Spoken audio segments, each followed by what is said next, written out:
वाहिगुरु जी का खालसा वाहिगुरु जी की फतेह। सत श्री अकाल, नमो बुधाय, जमुना साथियों, अस्सलाम वालेकुम साथियों। वॉइस ऑफ मानवता टीवी चैनल पर आप सभी का स्वागत है। मैं मेघराज सिंह यूएसए से। साथियों, आप सभी जानते हैं कि हफ्ते में हम प्रोग्राम लेकर आते हैं आज की मुलाकात जिंदे लोगों के साथ। और जिंदे लोग उनको ही मानते हैं जो सच बोलना जानते हैं, वरना चुप रहना तो मुर्दे भी जानते हैं। तो साथियों, आज हम बात करेंगे जो मनीषा का जो बलात्कार हुआ है, उसको मर्डर भी हो गया है, उसके बारे में बात करेंगे। बलात्कार की पहली घटना नहीं है, ना ही इससे पहले बहुत सारे पहले भी हुए हैं और आने वाले वक्त में भी बहुत सारे हो सकते हैं। तो क्या कारण है, क्यों हो रहे हैं बलात्कार, और इसके जो दो मेहमान हमारे साथ जुड़े, नकवी साहब जुड़े हैं, भगवान दास हेरवार जुड़े हैं हमारे भाई साहब, तो इनका स्वागत करते हैं। उसके बाद हम क्वेश्चन करेंगे। तो भगवान दास जी का स्वागत करते हैं पहले। भगवान दास जी, आपका वॉइस ऑफ मानवता टीवी चैनल बहुत बहुत स्वागत। सत श्री अकाल भाई साहब। सत श्री अकाल भाई साहब। जय मूल निवासी, जय भीम, जय मूल निवासी, सत श्री अकाल। धन्यवाद भाई साहब जी, शुक्रिया। नकवी साहब, आपका भी बहुत बहुत स्वागत है वॉइस ऑफ मानवता टीवी चैनल पर। और सत श्री अकाल, अस्सलाम वालेकुम जी। वालेकुम सलाम, सत श्री अकाल, जय भारत जी। तो हम देख रहे हैं साथियों की जो भारत के अंदर निकम्मी सरकार में जो निकम्मे लोग हैं वो तो मौज उड़ा रहे हैं, और जो वहाँ के जो लोग हैं वो दर दर की ठोकरा खा रहे हैं। तो आने वाले वक्त में होगा क्या होगा तो बाद की बात है, देखेंगे इसमें क्या होगा। लेकिन आज के हालात चल रहे हैं कि चारों तरफ बलात्कार हो रहे हैं, मर्डर हो रहे हैं, क्यों हो रहा है, क्या कारण है। तो सबसे पहले मैं भगवान दास जी से सवाल करूंगा। जी भगवान दास जी, जैसे आप देख रहे हैं माहौल बहुत खराब हो रहा है, तो इसमें बलात्कार की घटनाएं कोई इसमें बहुत ज्यादा हो रही हैं, इसके पीछे क्या कारण समझते हैं आप, क्यों इतनी घटनाएं हो रही हैं, इतने मतलब वेश्या खाने भी बहुत सारे खुले हैं भारत के अंदर, फिर भी बलात्कार हो रहे हैं, क्या कारण समझते हैं इसके पीछे। जी देखो, उसके पीछे सबसे बड़ा कारण ये है कि यहाँ का लॉ एंड ऑर्डर जो कानून व्यवस्था है, विशेष तौर से हम उत्तर प्रदेश की बात करेंगे, क्योंकि अभी आप देख रहे हैं हाथरस कांड हो या बलरामपुर कांड हो या ललितपुर कांड हो, अन्य बहुत सारे कांड हुए हैं। यहाँ तक कि आज पूरे विश्व में सबसे अधिक महिलाओं पर दुष्कर्म हुए हैं, तो वो सबसे ज्यादा अगर कोई प्रदेश है तो यूपी है। यूपी ने सारे रिकॉर्ड तोड़ दिए हैं और यहाँ सबसे ज्यादा महिलाओं के ऊपर दुष्कर्म के आए दिन एक दिन में 10-10 मामले लिखे जा रहे हैं। इसका कारण ये है सबसे बड़ा कि जो यहाँ की सरकार है, जो कानून व्यवस्था है, उसमें बहुत सारी खामियां हैं। और उन खामियों को देख करके, जो खामियां हैं, जो कानून व्यवस्था में कमजोरी है, उस कमजोरी को देख करके ये इन पर जो है लगाम नहीं लगाई जा रही है। बाद बाकी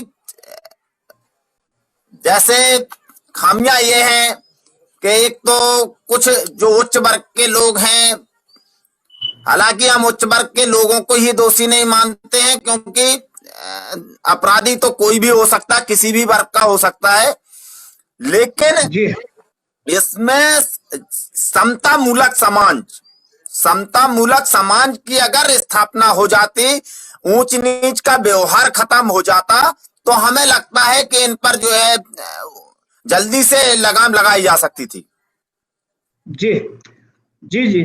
नकवी साहब, मैं आपसे जानना चाहता हूँ, जैसे अभी देख रहे हैं हालात बहुत बलात्कार चारों तरफ हो रहे हैं, इसमें इतने दरिंदे कहाँ से निकल कर आ रहे हैं, कारण बताएं, इसके पीछे कारण क्या समझते हैं, क्यों ऐसा हो रहा है, इतने बलात्कार क्यों हो रहे हैं नकवी साहब। इसका मुख्य कारण बिल्कुल सिद्ध है, सभी दर्शकों को मैं बताना चाहता हूं, गंभीरता से विचार करें। इसका मुख्य कारण ईवीएम से चुनाव का होना, इसलिए मनुवादी का वर्चस्व और ज्यादा बढ़ता जा रहा है। मुख्य कारण ईवीएम से चुनाव का होना है। नहीं, मुख्य कारण है।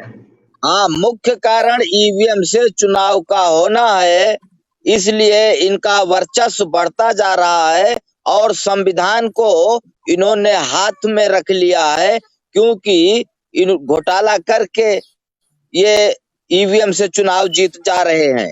तो मुख्य कारण यही है। देश को बहुत गंभीरता से इस विषय पर ध्यान देना है वरना घर घर गृह युद्ध चलेगा। और सबसे बड़ी बात तो ये है कि ये ईवीएम से जीत करके सरकार आ रही है। और दूसरा कारण ये है, मुख्य दूसरा कारण ये है कि जो ये आरक्षित सीट से जीत करके आते हैं, दूसरा कारण इनका है, ये चाटुकार होते हैं। ये जितने हैं कम से कम 130 विधायक ये चाटुकार हैं, क्योंकि ये ईवीएम के द्वारा, ये कांग्रेस पार्टी में हो या बीजेपी में हो, ये आरक्षित सीट से जीत करके आते हैं, तो उनके हिसाब से वहां सिर्फ गिनती रहती है इनको। बाकी इनको बोलने के लिए मना है, बोल ही नहीं सकते। अगर बोलेंगे तो सीधा बोल देते चुप, अगर नहीं मानेंगे तो इनको निकाल देते हैं। तो पहला कारण ईवीएम से चुनाव का होना है, दूसरा कारण ये जो आरक्षित सीट से आते हैं चाटुकार, इनका ये कारण है। जी भगवान दास जी, जैसे देखते हैं कि मतलब इतने बलात्कार होने के बावजूद भी जो पुलिस है, पुलिस भी उनको बलात्कारियों का साथ देती है, और बहुत सारे नेता भी देखे हमने, बहुत सारे जो है ना इनके बलात्कारियों के साथ में खड़े हैं।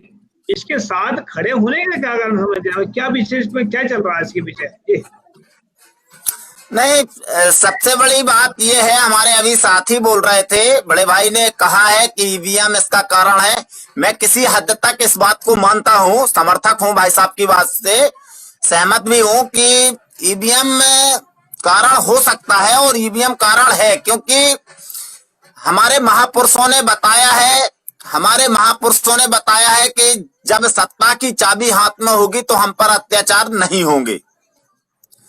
और सत्ता की चाबी जब उनको लोकतंत्र की हत्या करके हमारे जो अधिकार हैं, मौलिक अधिकार हैं, उन अधिकारों को छीन करके, उनका दमन करके ये जो है सत्ता को हत्या लेते हैं, तो हम लोगों से, क्योंकि चुनाव के टाइम पर आम जनता के सामने जो बड़े बड़े लीडर होते हैं, नेता होते हैं, वो प्रत्याशी होते हैं, वो सामने आके हर तरीके से अनुरोध करते हैं, निवेदन करते हैं, तब कहीं जाके हमारा मतदाता का दिल जीतते हैं। मतदाता का जब दिल जीतते हैं तभी मतदाता प्रभावित होता है, और प्रभावित होने के बाद तब उनको वोट करने का काम करता है। उन्हें लगता है कि ये साफ सुथरा व्यक्ति है तो उसे वोट दे देते हैं। अगर वो साफ सुथरा व्यक्ति नहीं है तो उसे वोट नहीं देते हैं। और ईवीएम के माध्यम से इन्हें किसी की जरूरत नहीं है, चाहे वोट दे कोई या ना दे, ईवीएम चुनाव जिता देती है इनको, तो इन्हें आम आदमी से कोई ज्यादा वो मतलब नहीं रहता है। दूसरी बात, मेरे भाई ने कहा है अभी कि जो हमारे चुन के सांसद विधायक जाते हैं, आप देखिए, जब भी हमारे दलित बंदे को या पिछड़ी जाति के बंदे को चुनाव जिताया जाता है तो वो स्ट्रॉन्ग व्यक्ति नहीं होता है, वो व्यक्ति कहीं दबा कुचला व्यक्ति होता है। जो व्यक्ति आप एक उदाहरण देते हैं, जैसे बाबा साहब चुनाव लड़े थे, बाबा साहब भीमराव अंबेडकर ने चुनाव लड़ा था, तो बाबा साहब भीमराव अंबेडकर को चुनाव नहीं जीतने दिया गया था, और उनके यहाँ जो खाना बनाने का, बर्तन साफ करने का काम करता था, उस व्यक्ति को चुनाव जिता दिया गया था, क्योंकि वो जानते थे कि अगर बाबा साहब को पार्लियामेंट भेजेंगे, या स्ट्रॉन्ग पढ़े लिखे व्यक्ति को जो अपने सम्मान अधिकार की बात करता है, जो अपने समाज के अधिकार सम्मान की बात करता है, अगर ऐसे व्यक्ति को चुनाव जिताएंगे तो ये हमारा विरोध करेगा। तो वो ऐसे चाटुकार व्यक्ति को चुनाव लड़ाते हैं और ऐसे ही व्यक्ति को पार्लियामेंट में भेजते हैं, जो व्यक्ति उनकी हाँ में हाँ मिलाए, विरोध करना ना जानता हो, हमारे ऊपर दुष्कर्म हो रहे हैं, हमारा उत्पीड़न हो रहा है, हमारे समाजों का उत्पीड़न हो रहा है, हमारी माताएं बहनों का उत्पीड़न हो रहा है, उसके खिलाफ वो आवाज ना उठाए। ऐसे व्यक्ति को चुनाव मैदान में पार्लियामेंट में भेजते हैं, विधायक सांसद बनाते हैं, जिसके कारण हम लोगों पर, जो आज हमारी समाज पर मनीषा जैसी बहन या बलरामपुर जैसी घटना को जो है इल्जाम प्रतिदिन दिया जा रहा है, एक दिन की बात नहीं है। हमारे यहाँ जालौन में भी अभी 1-2 दिन के अंदर मुझे लगता 3-4 केस हो गए हैं, तो वो भी हमारे पास अभी मामला आ गया है। तो ऐसे जगह जगह अब मैं बोलना चाह रहा हूं, जरा जरूरी है। 1-2 मिनट, जी क्योंकि हमारा समय भी हमारा निकल रहा है, तो हमें बहुत जरूरी है बोलना। इसलिए देखिए, ऐसा मजबूर घर मनीषा बहन का कि उसकी तो जो बलात्कारी हुई, जीभ काटी गई, जो हुआ आप लोगों ने देखा। अस्पताल से उसकी लाश को बिना बताए उसके अभिभावक के और लाश को गायब कर दिया। उसके बाद में झूठा षड्यंत्र उसको ढूंढने लगे उनके घर वालों को, और लाश लेकर पहुंच गए उसके गांव के करीब और ले जाकर के जबरदस्ती रात के अंधेरे में जला दिया। और मेडिकल रिपोर्ट भी झूठी तैयार हुई है, मेडिकल रिपोर्ट तैयार झूठी की गई है। उसके अलावा पहले तो दर्ज ही नहीं कर रहे थे एफआईआर, और रिपोर्ट जो तैयार की गई वो झूठी। अब दोबारा जी वो लड़की मिलेगी नहीं तो सबूत कहां से मिलेगा? अब सबूत नहीं मिल सकता, और रिपोर्ट झूठी तैयार की गई है। इसलिए अब अगर वो जिंदा होती तो दोबारा भी रिपोर्ट, मेडिकल रिपोर्ट होती, दोबारा अलग से आप करवा सकते थे, अमेरिका भेज देते, बर्तानिया भेज देते। अक्सर करके ये डीएनए की रिपोर्ट जब जांच होती है, मेडिकल रिपोर्ट, ये भारत में नहीं होती, इसकी जांच विदेश से होकर के आती है। तो अब ये सब कहाँ हो रहा है? ये कहाँ तक इतना मजबूर घर कर दिया गया? ऐसा विश्व में कोई उदाहरण दिखाइए कि उसके घर वालों को घर से निकलने नहीं दिया जा रहा, मीडिया वालों को मिलने नहीं दिया जा रहा। तो अब देशवासियों को इस पर बहुत गंभीर होना है कि ये कैसा देश बन गया है कि घर वालों को बाहर नहीं निकलने दे रहे, मीडिया वालों को मिलने नहीं दे रहे, लाश को जबरदस्ती जला रहे। फिर भी अच्छा, ओबीसी ओबीसी अपने आप को 30 मार्क खा समझता है, अपने आप को सर्वोच्च समझता है, लेकिन मनुस्मृति के हिसाब वो जूती है पैर की, वो शूद्र है। और यहाँ तक कि मूलतः आंतरिक रूप से राजपूत भी शूद्र है। उसको मैं सिद्ध करता हूँ कि राजपूत शासनकाल जब नष्ट हुआ तो मंत्रालय क्यों ले लिया ब्राह्मणों ने, और राजपूत जो धर्म परिवर्तित हुए उसी के भय से कि कहीं राजपूत जो है अपना बदला हमसे लेना, क्योंकि मंत्रालय इन लोगों ने ले लिया था। इसलिए पाकिस्तान को एक दिन पहले 14 अगस्त को बांट करके इन्होंने अलग किया। मैं इस पर कोई भी आए आदमी, मैं उसको चुनौती देता हूं, हमसे बात करके वो आगे चला जाए, हमको पराजित कर दे, मैं 1 करोड़ रुपया दूंगा। राजपूतों के भय से ही ब्राह्मणों ने पाकिस्तान को अलग किया है। ये 2 बात हो गई। ईवीएम से अगर चुनाव होगा तो यही हाल होगा, और ओबीसी अगर एक नहीं होंगे और ये शूद्र हैं तो इनकी यही दुर्गति होगी। जो उन्नाव रेप हुआ था वो मौर्य थी, कोई भी बाकी नहीं रह गया है। ना तो मौर्य बाकी है, ना प्रजापति बाकी है, ना वर्मा बाकी, ना पटेल बाकी, ना यादव बाकी है। एक से एक तमाम केस हो रहे। पुष्पेंद्र यादव ये है, और यहाँ एक गुजरात की जो महिला पुलिस थी, अनेकों केस है, कोई बाकी है वह नहीं। तो ओबीसी अपने आप को क्या समझता है? इसलिए सबको ये मानना होगा, ओबीसी हो चाहे राजपूत हो चाहे वैश्य हो। मैं आखिरी बार आज सबको बता रहा हूँ कि आंतरिक जो उसकी भावना है ब्राह्मण की, वो केवल ब्राह्मण और शूद्र है। और ये बात भी आखिरी बता रहा हूँ कि ब्राह्मण भारतीय नहीं है, ये ब्राह्मण विश्व में कहीं नहीं है। इसलिए ये ब्राह्मण जो है ये झूठी बात है, ये है असल में यहूदी।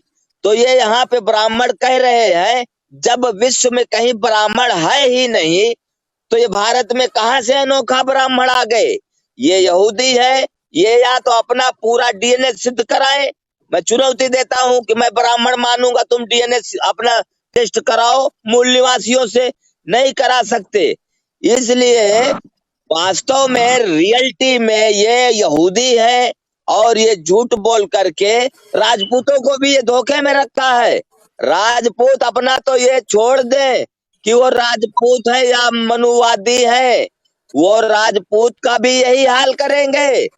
राजपूत पहले अपना पुराना वक्त याद कर ले कि इनका जब राजपूत शासन काल था तो नष्ट ब्राह्मणों ने मुगलों से मिलकर करवाया, धर्म परिवर्तित करवाया, इनके बहन बेटियों को शादी करवाया और इनसे पैसे ले करके कितने राजपूतों को, जो छोटे डिस्ट्रिक्ट में जो राजा हुआ करते थे, वो चाहे मुस्लिम राजा हो या राजपूत राजा हो, ऐसे बहुत से राजा हुए हैं। तो ब्राह्मण तिलक लगाता था। और नवरत्न जो है, नवरत्न न कोई हीरा है, न जवाहरात है, न कोई सोना चांदी है। नवरत्न जो है नाम रखा गया था, मुगलों के 9 मंत्री ब्राह्मण थे, उसी के नाम से आज तक नवरत्न तेल बेचा जा रहा है। किसी का दिमाग नहीं गया कि ये नवरत्न क्या चीज है। नवरत्न वही है जो 9 इनके मंत्री थे, उसी नाम से आज तक नवरत्न तेल लोग लगा रहे हैं। जी तो नकवी साहब ओके, इसको हमारे गौतम पाटिल जी जुड़े हैं, साथ में उनका स्वागत कर लेते हैं, उसके बाद में स्टार्ट करते हैं। जी गौतम जी आपका वॉइस ऑफ मानवता टीवी पर बहुत बहुत स्वागत है। सत श्री अकाल भाई साहब। सत श्री अकाल, जय जोहार, जय मूल निवासी साहब। जय मूल निवासी। हम बात कर रहे हैं इस पे जो बलात्कार हो रहे हैं भारत के अंदर बहुत ज्यादा। भारत एक ऐसी रेपिस्ट कंट्री बन चुकी है। इसमें पिछली बार दिल्ली को कहा है कि ये जो मतलब जो सिटी है या रेपिस्ट पूरे वर्ल्ड के अंदर नंबर 1 है, ऐसा रिपोर्ट आई है। तो इसमें आप क्या समझते हैं गौतम जी, आप इसमें क्यों भाई बलात्कार इतने ज्यादा क्यों हो रहे हैं भारत के अंदर ही? वो देश भर लड़कियां और बहुत सारे देशों में लड़कियां बहुत सारी हैं, बहुत सारे ऐसा होता है, लेकिन भारत के अंदर ही क्या हो रहा है ऐसा? क्या समझते हैं पीछे? जी पाटिल जी। अरे सबसे पहले भाई साहब, अरे वकील साहब, जी वकील साहब का ये बैकग्राउंड से काफी फोकस रोशनी आ रही है, तो मुझे लगता है चेहरा ठीक से दिख नहीं रहा है। अच्छा तो नहीं, थोड़ा इधर जी लाइट को थोड़ा दूसरे से घुमा लीजिए जी फोन को। हाँ यहाँ ठीक है। हाँ, आप कुछ ठीक रहा। अब कुछ आप सही है। ठीक रहा। ठीक है भाई साहब, ठीक है। जी बोलिए। हाँ जी बोलिए, आप बोल सकते हैं गौतम जी। इनका मेरे इंटरनेट की प्रॉब्लम है, शायद जहाँ पर बैठे हैं ना वहां पर इंटरनेट से नहीं प्रॉपर काम कर रहा है इनका।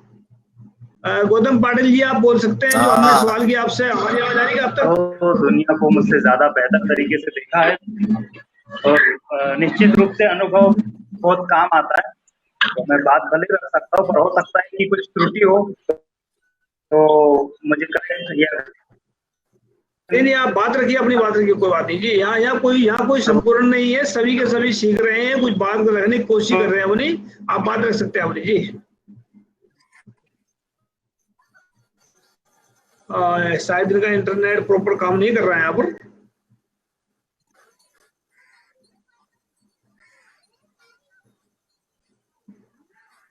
गौतम जी आप दोबारा जुड़ जाइए, अगर दोबारा जुड़ सकते हो तो। यहाँ पर सही आपका इंटरनेट नहीं काम कर रहा सही तो नहीं, उनको रहने दीजिए, उनको ऐसे ही रहने दीजिए। अभी नेटवर्क उनका मिल जाएगा। तब तक ये भाई साहब जो दूसरे हैं, इनसे जो सवाल करना हो कर लीजिए। जी भगवान दास जी, मैं चाहता हूं कि जैसे हम देख रहे हैं कि भारत के अंदर जो है भी पुलिस के हालात भी खराब हैं, पुलिस भी चाटुकारिता में फंसी हुई है, और मीडिया जो है, मीडिया अभी जो है सोशल मीडिया के आने के बाद में ये जो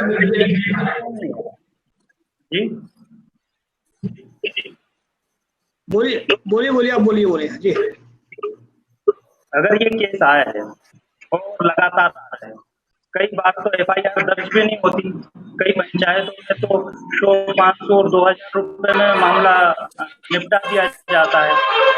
तो लोगों को या समाज सुधारक लोगों को पता भी नहीं चलता, शर्म के मारे, डर के मारे बता नहीं पाते।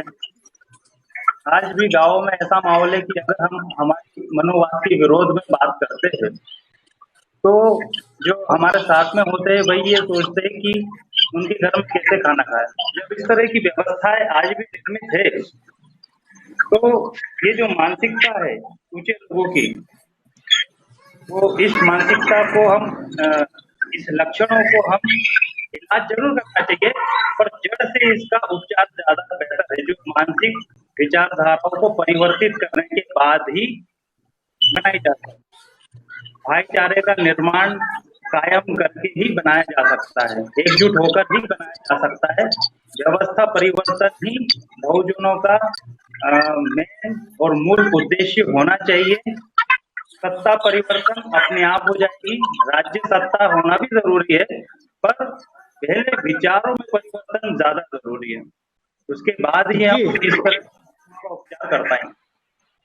नहीं, इस जो हम आने वाले वक्त में बेगमपुरा राष्ट्र लेकर आ रहे हैं, जहाँ पर ये हिंदू राष्ट्र को सफाया करेगा, यहाँ से भारत से है। और एक जो गुरु रविदास जी का सपना है, जो बेगमपुरा राष्ट्र में बोला था, बेगमपुरा शहर को ना हो, जहाँ एक बेगमपुरा का मतलब है जहाँ गम ना हो, किसी को कोई प्रकार की किसी चिंता ना हो, ऐसा राष्ट्र पैदा करेंगे। और दूसरा, वहां पर जात पात को बिल्कुल दर्शन ला देंगे। धर्म तो हो गए, लेकिन जात पात खत्म हो जाएंगे, जो जात पात के कारण ही बलात्कार हो रहे हैं। इस करके जो जात पात को खत्म करना वो जरूरी है। तो मैं चाहता हूँ ये भगवान दास जी, आप बताएं कि जो जात पात है ये कितनी खतरनाक है, इसके अंदर जो बलात्कार हो रहे हैं, इसमें जान के भले जात पात भी कोई इसमें मेन कारण हो सकता है, या बलात्कार सिर्फ ये शौकिया हो रहा है? क्या कहना चाहेंगे भगवान दास जी?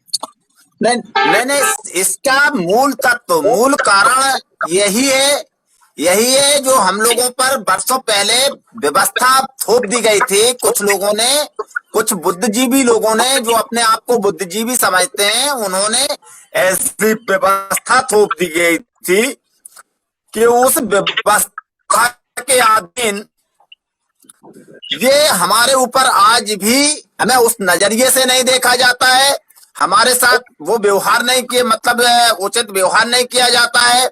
और उसी के कारण हम लोगों को मान सम्मान नहीं मिलता है, हमारी बहनों के साथ दुष्कर्म हो रहे हैं। उसका मूल अगर कारण कहीं है तो वो जात पात ही है, जात पात ही है। दूसरी चीज जो सत्ता में बैठे लोग हैं, जो इस सोच की व्यवस्था वाले हैं, हमारे यहाँ की कानून व्यवस्था है, इसमें कानून व्यवस्था का भी बहुत अहम भूमिका है। जो हमारे ऊपर अपराध हो रहे हैं, अभी हमारे वकील साहब बड़े भाई बता रहे थे कि कहीं के कुछ मामलों में तो एफआईआर नहीं होती है। बिल्कुल सत्य बात है, हजारों मामले ऐसे हैं प्रतिदिन, कुछ नहीं है तो 10-20 मामले ऐसे निकलते हैं जिन मामलों में पुलिस मुकदमा नहीं लिखती है। मेरे यहाँ, मैं जालौन का निवासी हूँ, मेरे यहाँ ये कोच के बगल में गांव पड़ता पड़े था, जहां एक बंदा ने 55 वर्ष के व्यक्ति ने 11 साल की लड़की के साथ दुष्कर्म करने का प्रयास किया था। उसके कपड़े फाड़ दिए थे, उसको निर्वस्त्र कर दिया था। और जब उसको जो है किसी तरीके से वो लड़की छूट छाट के भागी और उसने जो है पुलिस को बुलाया, पुलिस ने मौके पर आकर के बयान को ऑन मोबाइल में रिकॉर्ड किया। पुलिस ने स्वयं, जो एसओ महोदय आए थे, उन्होंने बयान को रिकॉर्ड किया। और बयान को जब रिकॉर्ड करने के उपरांत इसके बाद वो दरोगा जी बोले आप थाने आइए। थाने पहुंचे तो थाने में इंस्पेक्टर महोदय ने और उच्च अधिकारियों ने इतना, सत्ता ने, सरकार में बैठे लोगों ने इतना दबाव बना दिया कि कोतवाल महोदय ने मुकदमा नहीं लिख पाया। जब वो सीओ के पास जाता है पीड़ित व्यक्ति अपनी लड़की को लेकर के, तो सीओ साहब ये कह देते हैं कि अगर कहीं उच्च अधिकारियों के पास गए तो तेरे खिलाफ 4-6 मुकदमे लगा करके तुझे जेल में डलवा दिया जाएगा। इसके बाद वो व्यक्ति पुलिस अधीक्षक महोदय के पास जाता है, जिसे एसएसपी बोलते हैं। एसएसपी महोदय ने कागज फाड़ दिया, उसका जो प्रार्थना पत्र था उसको फाड़ दिया और सीधा कहा कि इस मामले में जो होगा वो कोर्ट से होगा, मेरे पास आने की कोई जरूरत नहीं है। अब अगला बंदा कहाँ जाए, किस व्यक्ति के पास? जब आम आदमी, बहुत बड़ी बात है कि एसएसपी तक जाता है और कितनी व्यवस्थाएं जुटाता है, तब वो एसएसपी के पास पहुंचता है। ये हम लोगों को सोचने की बात है। इसके बाद वो व्यक्ति मेरे पास आता है किसी तरीके से। जब मेरे पास वो फोन से संपर्क करता है तो मैं उससे व्हाट्सएप पर उसका प्रार्थना पत्र मंगवाता हूँ। उस प्रार्थना पत्र को मैं देखता हूँ। प्रार्थना पत्र देखने के बाद फिर मैंने जो है SC/ST आयोग मिस्टर तरुण खन्ना जी को, महिला आयोग और CM PM को, DGP महोदय से सभी उच्च अधिकारियों से अनुरोध किया, तब जाकर के मामला था ये 24 तारीख का और मुकदमा लिखा था 28 तारीख में।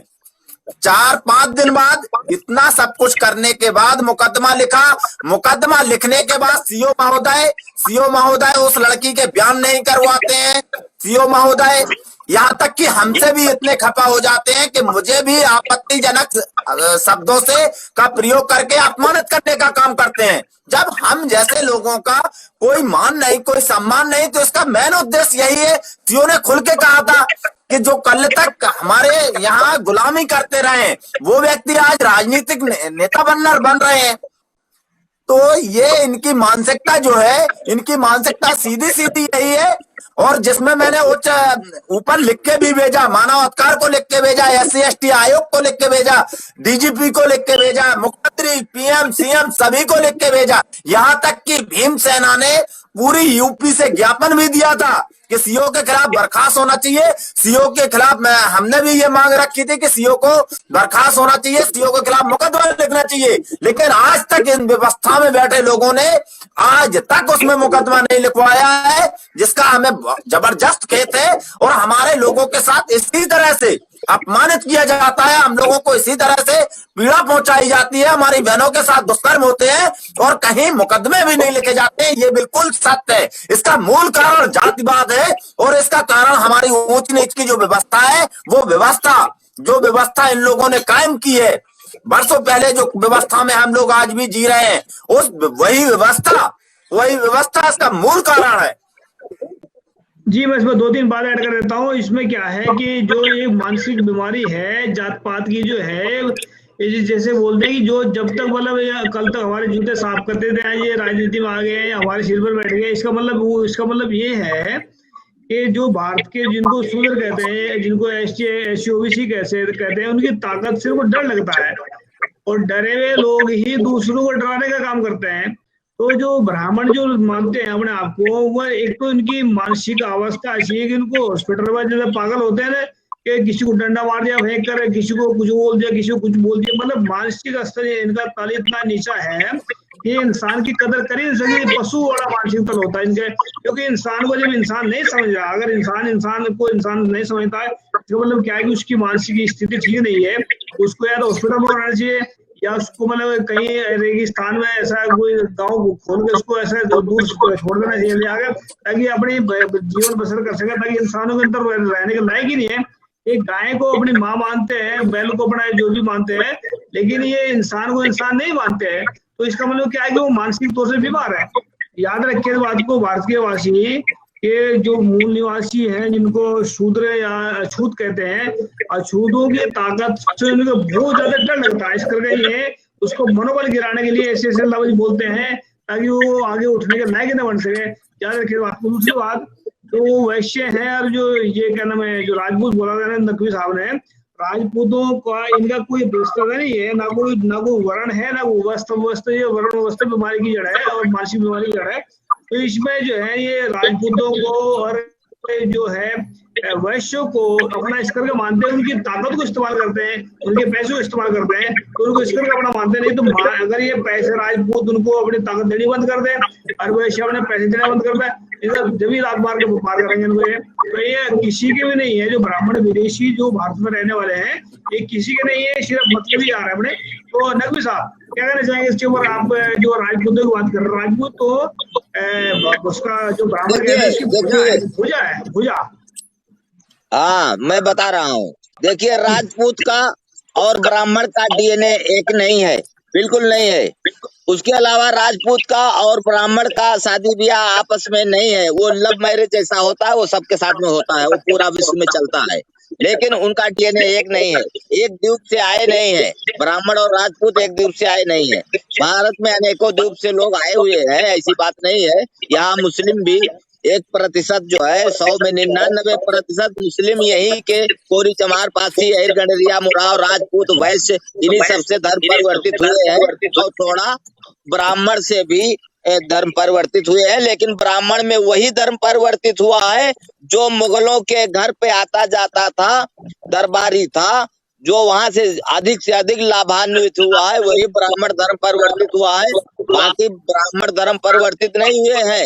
सबसे ज्यादा राजपूत और SC ST OBC यही सब धर्म परिवर्तित हुए हैं। तो ये सब बात तो बाद में होगी, ये सब मसला नहीं है, कुछ भी मसला नहीं है। मसला जो है वो मुख्य बता रहा हूँ, EVM से चुनाव होना है। आप लोग इस पे इतनी चर्चा किए, लगभग 30-40 मिनट हो गया, लेकिन इसी पे बल दीजिए। अगर EVM से चुनाव नहीं होगा तो पुलिस जो है वो अपनी ड्यूटी सही करेगा, विधायक वो अपनी ड्यूटी सही करेगा, नियम अपनी जगह दुरुस्त रहेगा, जज की हत्या नहीं होगी, जो है गृह मंत्री मनमानी नहीं करेगा, षड्यंत्र नहीं होगा, और जो है ये जितनी भी RTI है, जानकारी है, सूचना विभाग है, CBI है, ये सब अपनी जगह पे दुरुस्त होंगे। आप लोगों को सिर्फ EVM पे बल देना है, वरना एक मनीषा, दो मनीषा, एक निर्भया, दो निर्भया, ये ऐसे ही डेली होता रहेगा। हम लोग डेली पंचायत करते रहेंगे, इससे कुछ नहीं, ये बकवास होगा, सिद्ध होगा।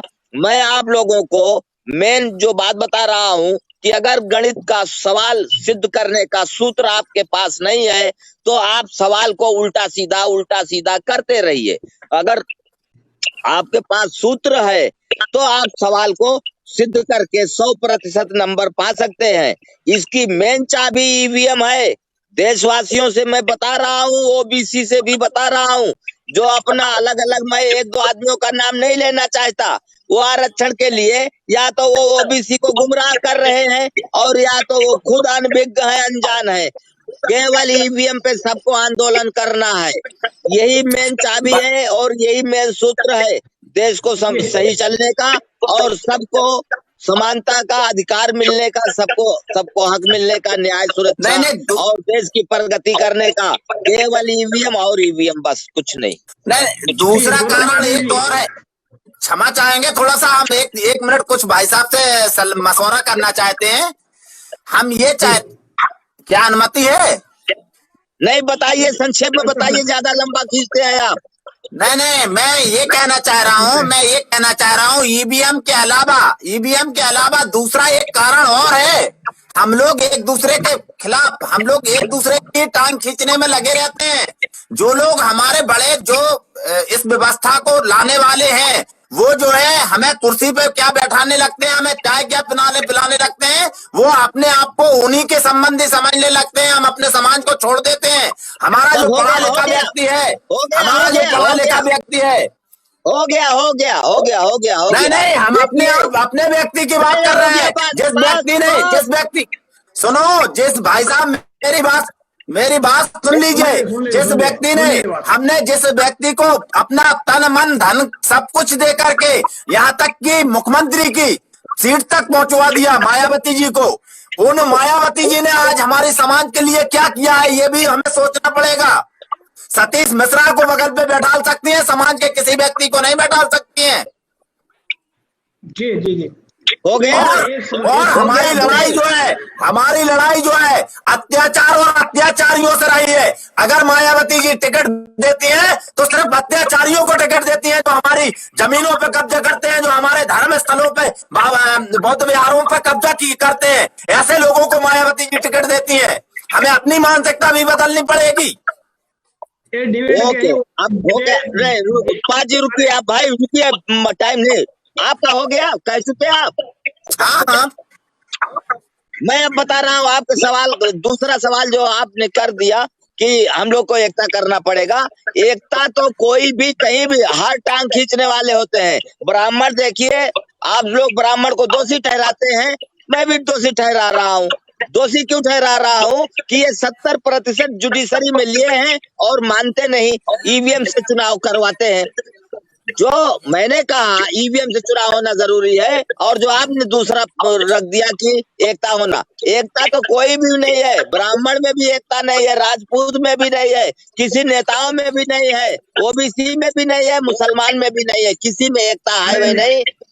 और ये अरे भाई रुक जाओ भाई, बोले तो कभी होगी भी नहीं। सबसे पहला जो जरूरी मसला है वो EVM के लिए सब लोग एक हो जाओ, सिर्फ EVM हटेगी, उसके बाद में अपनी अपनी पार्टी बनाते रहो, वो तो चलता रहेगा हमेशा, कभी एक न हुआ है और न एक होगा, न जाति खत्म हुई है, न भेदभाव खत्म हुआ है, ये सब होता रहेगा। लेकिन जो अब असल मसला है उस पे ध्यान दीजिए। पहले ईवीएम तो हटे, ये धीमे धीमे अपने आप सब शुद्ध होता जाएगा, धीमे धीमे अपने आप सही हो जाएगा। अरे नकवी साहब खुद ही सवाल कर रहे थे, खुद ही जवाब दे रहे हैं, उनकी बात आप काट रहे हैं और उनकी बात का आप जवाब दे रहे हैं। एक होना पड़ेगा, वो तो यही कह रहे हैं एक होना पड़ेगा। तो आप अपनी बात को थोड़ा देखो तो आप क्या बोल रहे हैं। वो कह रहे हैं एकता नहीं है, तो आप कह रहे हैं एकता करके ईवीएम को तोड़े या ईवीएम को हटाए पीछे। वो बात तो एक ही है, उसमें क्या है, तो उनकी बात को काट क्यों रहे हैं। एक मिनट है बस। अरे भाई एक अच्छा चलो ठीक है, मान लिया आपकी बात मान लिया, चलो ठीक है। गौतम पाटिल जी जैसे हम विचार कर रहे हैं, इस पर आप क्या कहना चाहते हैं? इस पर जो नकवी साहब बोले हैं, भगवान दास जी बोले हैं, हमने कुछ बोला है, इस पर क्या कहना चाहते हैं आप जी गौतम जी? दोनों ही भाई, दोनों ही लोगों ने बहुत ठीक और सटीक बात रखी है। असल में होता यह है कि हम हमारे चश्मे से देखना चाहते हैं कि किस तरह से समाज परिवर्तित हो। ये सभी का अलग अलग चश्मा होता है और सबका अलग अलग नजरिया होता है। पर मैं नकवी साहब के साथ में यहाँ इसलिए हूँ क्योंकि एक होता है नौटंकी चलाना, जो नौटंकी भारत के सबसे बड़े डेमोक्रेसी में चलाई जाती है, ये बोल के कि हम दुनिया का सबसे बड़ा लोकतंत्र है। दूसरा ये होता है कि पीछे से ईवीएम इलेक्ट्रॉनिक वोटिंग मशीन 1984 से इंदिरा गांधी जी के समय से ही इम्प्लीमेंटेशन लाया गया। तो और उसी काल में मान्यवर काशीराम साहब और वामसेन जैसे संगठनों का भी उदय हुआ। उदय सिर्फ विचार परिवर्तन के लिए हुआ और समस्याओं के समाधान के लिए हुआ, पूरी तरह से समस्याओं के समाधान के लिए। तो इन लोगों को पता था कि हम वैचारिक रूप से परिवर्तन ला सकते हैं, व्यवस्थाओं को परिवर्तित किया जा सकता है, इन अन्याय अत्याचारों को हम रोक सकते हैं और डर के आगे सबको एकत्रित करके संगठित होकर सुशासित होकर न्यायपालिका, कार्यपालिका, विधायिका और मीडिया पे कब्जा कर सकते हैं। तो नकवी साहब ने जो कहा वो एकदम ठीक है और मेरा भी जब शुरुआत में आया तो मैंने भी यही कहा कि ये लक्षण है जो अभी भी मिल रहे, पहले भी मिलते थे और आगे भी मिलेंगे। हमें समाधान के ऊपर ज्यादा विशेष चर्चा करनी चाहिए।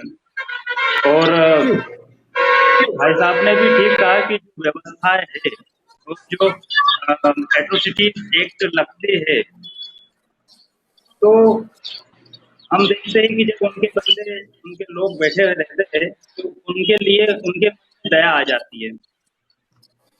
बयान आया है ना कि ठाकुरों के खून में उबाल रहता है तो गलतियां हो जाती है ऐसे बयान आते हैं ना, तो उनके लोग हैं तो वो ऐसा बयान करते हैं। जी जी तो ज्यादा विचार समाधान पर होना चाहिए, ईवीएम पे ज्यादा विचार होना चाहिए, क्योंकि ये सीधे सीधे लोकतंत्र की हत्या है। अगर हमारे पास ईवीएम का तोड़ ही नहीं रहेगा तो हम ऐसा समाधान निकाल ही नहीं पाएंगे, फिर वो हमारे विचार समझौते के तहत चले जाएंगे। जैसे आज बसपा के लोग समझौता के तहत सर्वजन वाली हिताय की पॉलिसी अपना, वो समझौता है।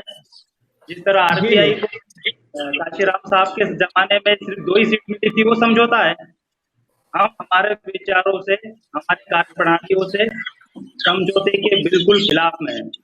जिस तरह जी इसमें जो है ना, एक हमारा टाइम जो है 2-5 मिनट के टाइम रहेगा, सिर्फ हम बात करें। इसमें जो अभी बात हमारे दूसरे चली गई, हम बलात्कार के बारे में बात कर रहे हैं, तो मैं मगर ये एकता करना चाहते हैं सभी के सभी, जो भी लीडर हैं, जिस वामसेप के या कोई और लीडर, जितने भी लीडर बने हैं, इनमें कहीं ना कहीं को मैंने बात की है, बात करके देखता हूँ इनसे, तो कहीं ना कहीं को घमंड और लालच कहीं ना कहीं को नजर आता है मुझे। तो हमने कई बार बोला है कि इसको घमंड को, लालच को त्याग करके एक साथ आ जाएं। तो ये अगर घमंड और लालच को त्याग देते हैं तो जितनी घमंड लालच को त्याग देंगे, एक समय इकट्ठे हो सकते हैं। क्योंकि जब लालच ही रहना है किसी का, घमंड नहीं रहने का अंदर किसी का, तो एक साथ आ सकते हैं। तो मेरी रिक्वेस्ट है इनसे सभी से कि घमंड को, लालच को त्याग रहे। तो भगवान दास जी जैसे हम बात कर रहे हैं कि बलात्कार के बारे में, तो इसको हमसे अब तक तो सिम्टम बताए हैं, लेकिन इसको रोका कैसे जा सकता है? रोकने का प्रयास से हम इसको कैसे इसको रोक सकेंगे, और इसमें हमें क्या निर्णय, मतलब क्या करना चाहिए इसके लिए रोकने के लिए? जी भगवान जी। देखिए, सबसे पहले मुझे तो ऐसा प्रतीत होता है कि इसमें जो हमें आज इसी टॉपिक पर बात करनी चाहिए थी, और तो अन्य मसले होते रहते हैं, लेकिन सबसे मेन इसका अगर रोकना है, कानून व्यवस्था को बिल्कुल जमीन पे लाना है, लॉ एंड ऑर्डर को। जैसे मायावती जी का शासन था, तो मायावती जी के शासन में कहीं भी कोई अधिकारी सत्ता में पत्ता नहीं हिलने का काम करता था। उनकी मर्जी के बिना कहीं पत्ता भी नहीं हिलता था, ये व्यवस्था थी उनकी। मायावती जी की एक व्यवस्था बहुत अच्छी लगती है हमें, कि उनकी व्यवस्था में कानून व्यवस्था बहुत ही अच्छी थी, तो अपराध भी कम हुआ था। जब राजा चोर होगा तो मंत्री और प्रजा तो चोर हो ही जाएगी। तो इनके जो दुष्कर्मी हैं, जो बलात्कारी हैं, जो अत्याचारी हैं, जब राजा चोर बैठा है, वो बलात्कारी स्वयं बैठे हैं, जो सब कुछ कर रहे हैं, चोर बैठे हैं, तो उनको तो यही सब करवाना है। दूसरी चीज, इनके जिम्मेदार अधिकारी आपने देखा होगा इसी मामले में कि डीएम महोदय स्वयं पीड़िता के पिता को लात मारते हैं। डीएम महोदय कहते हैं कि नहीं, वो लाश को सबको जो है इन परिजनों को सौंप दिया गया था, जबकि परिजनों को बंद रखा था, कमरे में बंद कर दिया था और लाश को बिना देखे। ये सरकार हिंदुत्व की बात करती है, ये कहती है कि हिंदू और हिंदुत्व एक सनातन धर्म है। सनातन धर्म में किसी शव को रात में नहीं जलाया जा सकता है। इन्होंने रात में उसको जो है सबको जलाया है, बिना पिता की मर्जी के जलाया है। क्या ये हिंदुत्व है? इनके अंदर कोई हिंदुत्व नहीं है, इनके अंदर कुछ भी नहीं है। ये सिर्फ लालची लोग हैं, ये बलात्कारी लोग हैं, ये दुष्कर्मी लोग हैं। इन लोगों के अंदर ना तो कोई धर्म है, ना कोई जात का वो है। ये तो सिर्फ मात्र इनको अपराधियों को बचाना है, अधिकारियों का संरक्षण देने वाली सरकार है। इनके डीएम साहब कहते हैं कि नहीं, वो व्यवस्था ठीक चल रही है। डीएम साहब इसके बाद धमकी देते हैं। प्रवीण कुमार जी हैं वहां कोई डीएम, वो जो है धमकी देते हैं कि देखिए, आपने अभी कहा था बलात्कार के बाद बलात्कार हुआ ही नहीं, ये भी कहा। और यहाँ के जिम्मेदार अधिकारी ये डीजीपी कह रहे हैं बलात्कार हुआ नहीं, जबकि इनको ये पता नहीं है कि अगर 13 दिन बाद रिपोर्ट जांच करवाते हैं आप, तो परीक्षण आएगा कैसे? परीक्षण तो ज्यादा से ज्यादा 72 घंटे तक आता है। इन लोगों ने, मुझे लगता है ये सब जानते हुए हमें गुमराह करने की कोशिश कर रहे हैं। क्या जी? मैं पूछ रहा हूँ 1-2 मिनट बचेगा या नहीं बचेगा? 5 मिनट कह रहे हैं, खत्म होने वाला है।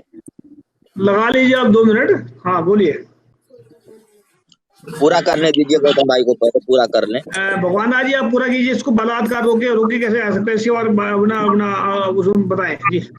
इसमें सबसे पहले ऐसा इनको कानून होना चाहिए कि जो व्यक्ति बलात्कारियों का या किसी भी प्रकार का अपराध कर रहा है, वो चाहे अधिकारी हो, चाहे नेता हो, चाहे वो मंत्री हो, चाहे विधायक हो, चाहे वो डीएम हो, चाहे एसपी हो या अन्य कोई कमिश्नर हो, उसके खिलाफ भी मुकदमा होना चाहिए। ऐसा कानून होना चाहिए। और उस कानून में ज्यादा से ज्यादा 1 महीने के अंदर सजा का प्रावधान होना चाहिए।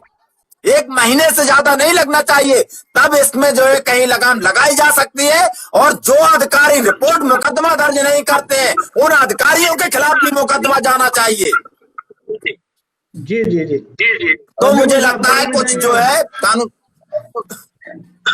जी वो लास्ट बता दीजिए, पूरी बात कीजिए आप। हाँ, तो मुझे लगता है कि कहीं जो है अपराध कम होंगे, और जब भय होगा, और कहीं बलात्कारियों के खिलाफ वो भी सख्त कानून ये हो कि उनको जो है फांसी की सजा हो। जैसे निर्भया कांड में अभी फांसी हुई थी, लेकिन उस मुकदमे में 7 साल बाद फांसी हुई है। इसलिए अपराधी भूल जाते हैं, उस घटना को आदमी के नजर में नहीं रहती। और एक महीने के अंदर अंदर अगर कहीं ऐसा कानून होता है, 1 महीने के अंदर अंदर अगर फांसी की सजा होती है, तो जो है वो अपराधी जो होता है, आपराधिक किस्म के व्यक्ति के अंदर भय व्याप्त हो जाएगा और उस भय के कारण ये अपराध नहीं होंगे। जी जी, नकवी साहब क्या कहना चाहते हैं लास्ट में? आप बलात्कार कैसे रोके जा सकते हैं? बलात्कार रोकने के लिए सिर्फ और सिर्फ ईवीएम है। लोकतंत्र को बिल्कुल मजाक बना दिया गया है। तो पहले लोकतंत्र में सुधार आने दीजिए। जब ईवीएम से चुनाव होगा, जब बैलेट पेपर से चुनाव होगा, ईवीएम रद्द की जाएगी, तो ये अपने आप धीमे धीमे दुरुस्त होता जाएगा और कोई रास्ता नहीं है। जितनी भी आप मर्जी कर लो, ये चर्चा कर लो, ऐसे ऐसे 1000 एडीएम और डीएम भ्रष्ट आएंगे। तो सबसे पहला ईवीएम हटना चाहिए। ये सूत्र बता रहा हूँ, यही सही है। इसके आगे चर्चा करना बेकार, जानता नहीं। और बहन जी का, अखिलेश का, जितने भी आए हैं, अभी इनका अकाउंट चेक करो। इनके पास इतना पैसा कहाँ से आता? कोई फावड़ा उठाया, कोई मिट्टी ढोया? इन्होंने कौन सा बिजनेस किया, कौन सी दुकान खोला? तो किसी का शासन सही वही था नहीं। ये लोग अपने गबन के कारण ईवीएम के विरोध में नहीं बोल रही है या नहीं बोल रहे हैं। इनके मुंह पर ताला लगा है, तो इनका पीछा बिल्कुल नहीं करना है। जो ईवीएम के विरुद्ध में बोले उसी के साथ दो। और ईवीएम हटेगी नहीं, लोकतंत्र होगा नहीं। और ऐसे ही चिल्लाते रहोगे, रोज का रोज मुर्गी की तरह, बकरी की तरह चिल्लाते रहेंगे। सिर्फ और सिर्फ ईवीएम पे ध्यान देना है। देशवासियों, अगर आप लोग अपना और देश का, सबका, अपने आने वाली नस्ल का भविष्य चाहते हो, तो क्योंकि ईवीएम हटाने के लिए ऐसे नहीं हटेगी जब तक एक नहीं होंगे। और ईवीएम हटाने के लिए हमको अपनी लाश बिछानी पड़ेगी। इसको धक्का मुक्की करना पड़ेगा, बहुत चिल्लाना पड़ेगा, जंतर मंतर जाना पड़ेगा। और उससे आसान तरीका बता रहा हूँ कि अगर सब लोग एक हो जाओगे तो भीड़ देखकर गवर्नमेंट के हाथ पांव फूल जाते हैं, पसीने छूट जाते हैं, ईवीएम हट जाएगी। सब लोग एकजुट होकर के रोड पे आकर खड़े हो जाओ, हर तरफ, हर चौराहे पर। तो जब साइकिल भी चलने का रास्ता नहीं मिलेगा, गाड़ी भी नहीं चलेगी, बंद हो जाएगी, तो ईवीएम हट जाएगी। वरना अगर एक एक अपनी घात में लगे रहोगे, ऐसे ही कटते रहोगे, मरते रहोगे, बलात्कारी होती रहेगी और देश बर्बाद होगा, गरीबी आएगी, सब समस्या होगी। सिर्फ और सिर्फ ईवीएम हटाने का पहले आह्वान करो। शुक्रिया। जी जी, गौतम पाटिल जी, आप क्या कहना चाहते हैं इसमें? लास्ट में मतलब जैसे बलात्कार हो रहे हैं बहुत सारे, इसमें इसको रोका कैसे जा सकता है? जी भाई साहब। जैसे भाई साहब ने कहा पहले कि सब संगठन बटे हुए हैं, तो हमें ऐसे मुद्दों की जरूरत रहती है जैसे मूल निवासी वादा की या अन्य मुद्दे, जिससे हम सारे संगठन कॉमन मिनिमम प्रोग्राम के साथ एक हो सके। उसी तरह अगर ये मनीषा बहन और अन्य हमारी महिलाओं और बहनों की इज्जत आबरू पे बात आ जाती है। आपकी आवाज बंद हो गई भाई साहब। जी जी, तो सारे संगठनों ने इस दुष्कर्म के खिलाफ में एक होकर एक मंच पर आकर हुंकार भरनी चाहिए, ताकि इस व्यवस्था में ऊपरी क्रम पर बैठे लोगों को पता चले कि इनमें भी ताकत है, इनमें भी जज्बात है, इनमें भी इंसानियत है। ये भी व्यवहार के आधार पर समानता का अधिकार पाने वाले लोग हैं। उसके पहले इनको समझाने की जरूरत है। तो जब ये इस तरह की होगी हम संगठनों द्वारा, तो उनमें डर बैठ जाएगा। वो भी डराना चाहते हैं और हम भी न डरना चाहते हैं। अब हम भी आगे आएंगे और इस तरह के दुष्कर्मों के खिलाफ में बढ़ चढ़ कर हिस्सा लेंगे और सरकार के खिलाफ में, वादियों के खिलाफ में, ब्राह्मणवादियों के खिलाफ में बात रखेंगे, बात करेंगे और संगठित होंगे, एकत्रित होंगे। ईवीएम के खिलाफ में बात रखेंगे। जो लोकतंत्र की हत्या हो रही है, उन्हें पता है कि सरकार उन्हीं की आनी है, राज्य सत्ता उन्हीं पे आना है, उन्हें लोगों की जरूरत नहीं है। तो अन्य अत्याचार होते ही रहेंगे, हम इसका जवाब नहीं दे पाएंगे जब तक ईवीएम रहेगा। जी जी जी, मैं भी एक बात ऐड कर देना चाहता हूँ उसमें कि जो मतलब बलात्कार हो रहे हैं, ये बलात्कार का जो है, बलात्कार का जो ताल्लुक है वो शरीर के साथ नहीं है, वो मन के साथ है। तो ये अधार्मिक बात बता रहा हूँ, उसको अगर किसी को बहुत सारे लोगों को समझ में आ जाएगी, बहुत सारे लोगों को नहीं समझ में आ सकती। जब आदमी का मनोबल, इंसान का जो मन है, अगर मन सुधर जाता है तो मन के कहने से ही इंसान पन का जो इंसान को काम करता है। अगर मन को सच्चा,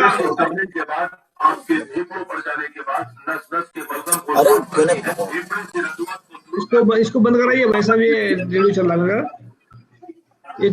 मैं बाद में लास्ट में कहना चाहता हूँ कि जो मन जो है, अगर मन को सही दिशा दी जाए तो तन तो गलत काम कर नहीं सकता। मन में बिगड़ा हुआ ही ये उल्टे काम करता है। तो मन को सुधारने में जो सब काम हम शिक्षा के द्वारा करेंगे सारा, तो ये मनवाद का जो खत्म करने के बाद आज यहाँ से एक सच्ची और सच्ची शिक्षा पूरे भारत के अंदर फैलाएंगे। यहाँ पर मन भी कंट्रोल होगा और तन भी कंट्रोल होगा, बराबर हो जाएंगे इसमें। तो आप तीनों का धन्यवाद, बहुत बहुत। भगवान दास जी आपका भी धन्यवाद, और तकवी साहब आपको धन्यवाद जुड़ने के लिए, हमारे साथ में जुड़े। और आने वाले वक्त फिर किसी टॉपिक पर बात करें, तो आपका बहुत बहुत शुक्रिया। तो जुड़ने के बाद सोमानव के साथ में आपका अपना टीवी लाइक करें पेज को। Thank you so much. पाजी, आखिर में मैं भी आपका शुक्रिया के साथ ये कहना चाहता हूँ कि देश को नियंत्रण करने के लिए लोकतंत्र और कानून का मजबूत करना जरूरी है। इसलिए मैं सबसे निवेदन कर रहा हूँ कि ईवीएम हटाओ आंदोलन जरूर करो, वरना आपका जो देश नियंत्रण करने की जो बागडोर है, जैसे आप अपने को मन से नियंत्रण करते हैं, वैसे देश को जो है कानून से नियंत्रण किया जाता है। तो ईवीएम हटाओ, बैलेट पेपर से चुनाव कराओ। शुक्रिया जी, शुक्रिया आपका। बड़े भाई हम तो ये कहेंगे कि रोड पे निकल के आ जाइए, हम लोग साथ में चल करके एक कंधे से कंधे मिला करके आंदोलन को चालू करते हैं। मैं पहले आगे आऊंगा, पहली गोली मेरे सीने पर, उसके बाद में किसी के ऊपर लगेगी। जिस दिन कहिए सबसे पहला मैं हाजिर हूँ। अरे कब तक गोली खाते रहेंगे, कब तक गोली खाते रहेंगे? कुछ गोली का भी इस्तेमाल करें। गोली का मैं कह रहा हूँ ना, इसे ये कह रहे हैं आगे आओ, मैं पहले आगे आऊंगा। पहला मैं जिस दिन भी के लिए कहिए, पहले मैं मनबर आप गलत समझ रहे हैं, मनबर आप गलत समझ रहे हैं। मैंने ये कहा कि हम लोग साथ साथ, मैंने आगे नहीं पीछे की बात नहीं रखी है। हम लोग साथ साथ कंधे से कंधा मिला करके चल करके और इसका विरोध करते हैं, ये कहा है मैंने। ओके, धन्यवाद आप दोनों धन्यवाद। थैंक यू जुड़ने का, शुक्रिया। भाई खालसा, वाहिगुरू, सत श्री अकाल, अस्सलाम वालेकुम। थैंक यू, धन्यवाद भाई साहब।